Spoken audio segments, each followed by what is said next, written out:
जमीन पर कब्जा है लेकिन कागज नहीं है। और किन के पास कागज नहीं होते हैं, मैं ऐसी कंडीशन है आपको बताऊंगा इस वीडियो के अंदर। अगर आप लोग इस YouTube चैनल पर पहली बार आए हैं तो कृपया चैनल को सब्सक्राइब कर लें और हाँ, साथ में बेल आइकन की घंटी को दबाना बिल्कुल ना भूलें। क्योंकि भूमि से संबंधित इसी प्रकार के टॉपिक के ऊपर मैं अपने इस YouTube चैनल पर वीडियो बनाता रहता हूं। तो आइए आज की इस वीडियो में विस्तार से जानते हैं कि आपके पास जमीन तो है लेकिन उसके कागज नहीं है, या फिर आपने ग्राम पंचायत की सरकारी जमीन पर कब्जा कर रखा है, उसके भी आपके पास कागज नहीं है, तो ऐसे में क्या होगा। तो चलिए वीडियो को विस्तार से शुरू करें। जमीन के कागज हैं लेकिन जमीन के ऊपर कब्जा नहीं है। एक तो स्थिति ये हो जाती है। एक स्थिति ये होती है, जमीन पर कब्जा है लेकिन जमीन के कागज नहीं है। अब दोनों स्थिति में दे आप जान ले कौन सी स्थिति पर आप खड़े हुए हैं। आज की इस वीडियो में हम बात करेंगे कि आपके पास जमीन है लेकिन उसके कागज बिल्कुल भी नहीं है। और मैं यहीं से ही बैठे बैठे आपको बता दूंगा कि वो किस प्रकार की भूमि है। इस प्रकार के मैटर अक्सर कर उनमें देखने को मिलते हैं। मान लीजिए कि आपके बाप दादा ग्राम पंचायत की भूमि या ग्राम समाज के अंदर रह रहे हैं, या आबादी क्षेत्र ग्राम पंचायत के अंदर रह रहे हैं, लेकिन उस भूमि का कोई भी कागज नहीं है। और आपको इस बात की जानकारी भी नहीं है कि ये भूमि आखिर किसके नाम है, क्योंकि पूर्वजों से चले आ रहे रियास, मतलब कि आपके जो बड़े पूर्वज हैं वो उसी स्थिति में रहते हुए चले आ रहे हैं जिस स्थिति में आज भी वो भूमि है। तो ऐसी सिचुएशन में आपके पास जमीन तो होती है लेकिन जमीन का कागज आप लोगों के पास बिल्कुल भी नहीं होता है। तो ऐसी में स्थिति यही होती है कि स्वामित्व योजना के आधार पर, या फिर आपको वो, अगर आपके इलाके में इस प्रकार का ड्रोन सर्वे हो चुका है तो ड्रोन सर्वे के आधार पर आपको उस भूमि के ऊपर मालिकाना हक मिल जाता है। और ये जो है आवास नियमावली 2020 के अंदर ये नियम शुरू हुआ था, उसके ऊपर मैंने डिटेल में वीडियो बना रखी है इस यूट्यूब चैनल के अंदर, आप उसे जाकर देख सकते हैं। उस स्थिति में स्वामित्व योजना के आधार पर आपको उस भूमि का मालिकाना हक मिल सकता है, या फिर आप नए तरीके से उसे प्लॉट के आधार पर रजिस्टर कराएं। तब जाकर आपको पता चलता है कि इस भूमि के आपके पास कागज हैं। कुछ लोग ये कह देते हैं कि ग्राम पंचायत के अंदर जो आबादी की भूमि होती है उसके कोई कागज नहीं होते हैं। ये सब गलत बात है। उसका खसरा नंबर भी होता है। भले ही आप उसे 50 साल पुराने रिकॉर्ड को निकाल कर देखें, ऐसा कोई भी भूमि नहीं है जिसका कोई खसरा नंबर नहीं है, या जिस भूमि का कोई रिकॉर्ड बिल्कुल राजस्व विभाग में नहीं है। सब भूमियों का रिकॉर्ड राजस्व विभाग के अंदर होता है। केवल ढूंढने वाले की आवश्यकता होती है। दूसरी स्थिति ये होती है, एक स्थिति तो मैंने बताई कि अगर आपके पास पैतृक संपत्ति है, पैतृक संपत्ति के आधार पर आप के पास भूमि होती है लेकिन उसका मालिकाना आपके पास हक नहीं होता है। दूसरी स्थिति ये होती है कि आपने ग्राम समाज की भूमि पर कब्जा कर रखा है। आपको खुद भी इस बात की जानकारी नहीं है कि आखिर ये भूमि किस प्रकार की भूमि है। वो स्वानिक उपयोग की भूमि है, या तालाब की भूमि है, या किसी भी प्रकार की भूमि है, आपको इससे मतलब नहीं है। बाद में जब उसके ऊपर बुलडोजर से कार्रवाई होती है तो आपको पता चलता है, अरे भैया ये तो श्रेणी 2 की भूमि है, ये तो तालाब की भूमि है।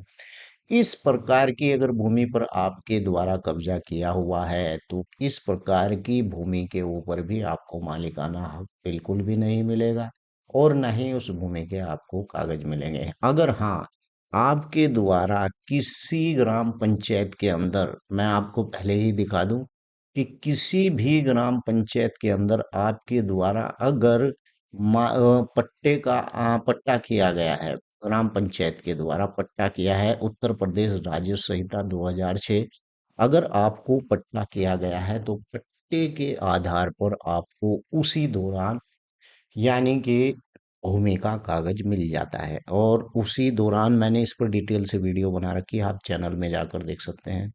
उसी दौरान आपको पट्टे का कागज मिल जाता है, यानी कि वो भूमि का मालिकाना हक होता है आबादी के अंदर।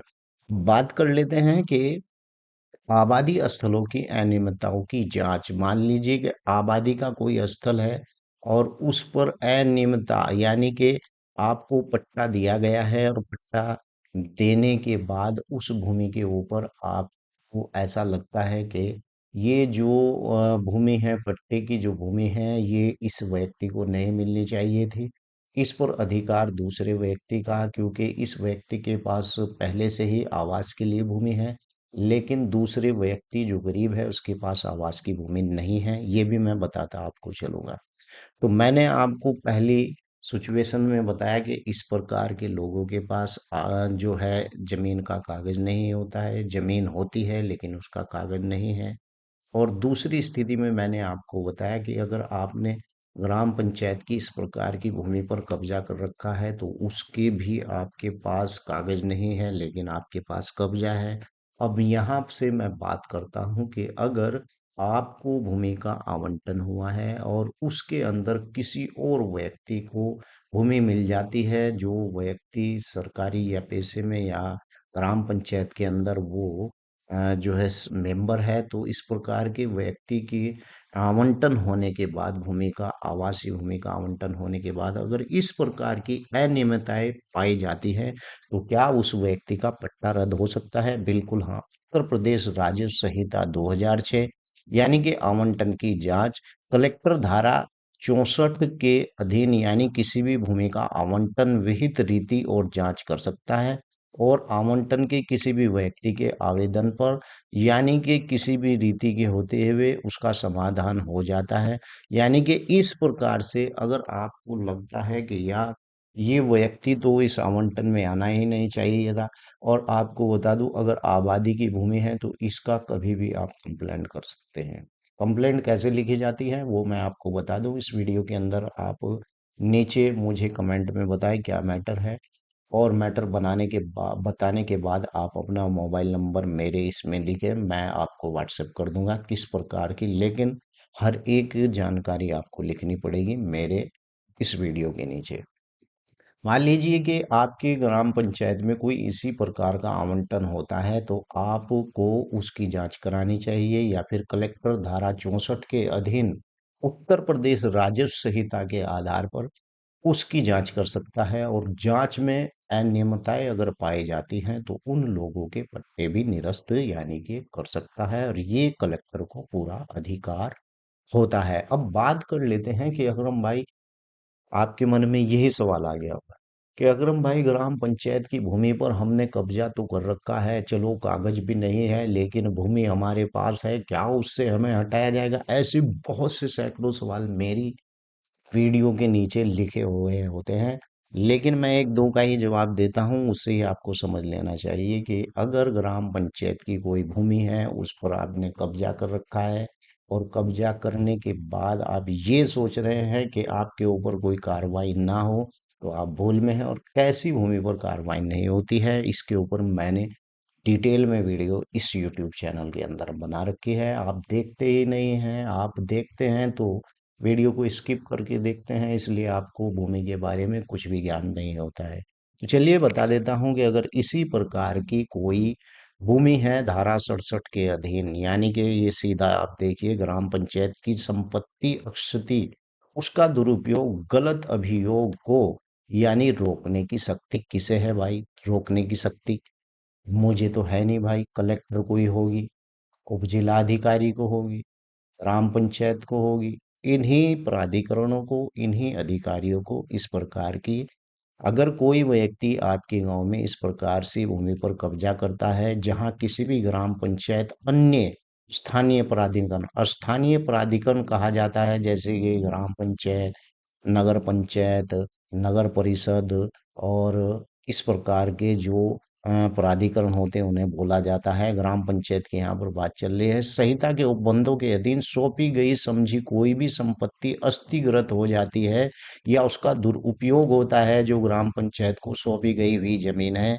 जहाँ कोई भी पंचायत अन्य प्राधिकरण संहिता के उपबंधों के अधीन यानी भूमि कब्जा प्राप्त करने के लिए हकदार हो, ऐसी भूमि को यानी उपबंधों के सिवाय रूम में अभियोग में यथास्थिति यानी भूमि प्रबंधक समिति, प्राधिकरण, लेखपाल, रीति संबंधित सहायक और कलेक्टर को सूचित करेगा। यानी कि मान लीजिए कि आपने ग्राम पंचायत की इस प्रकार की भूमि पर कब्जा कर लिया है, तो लेखपाल या फिर प्राधिकरण, ग्राम पंचायत या कोई भी ग्राम का कोई भी व्यक्ति इस प्रकार के व्यक्ति की शिकायत कर देता है, और शिकायत करने के बाद जो सूचना सहायक कलेक्टर को यानी समाधान हो जाता है कि इस व्यक्ति के द्वारा इस प्रकार की भूमि पर यानी हस्तगत की गई है, या फिर उसका दुरुपयोग किया गया है, या किसी व्यक्ति के द्वारा संहिता के उपबंधों का उल्लंघन किया गया है, तो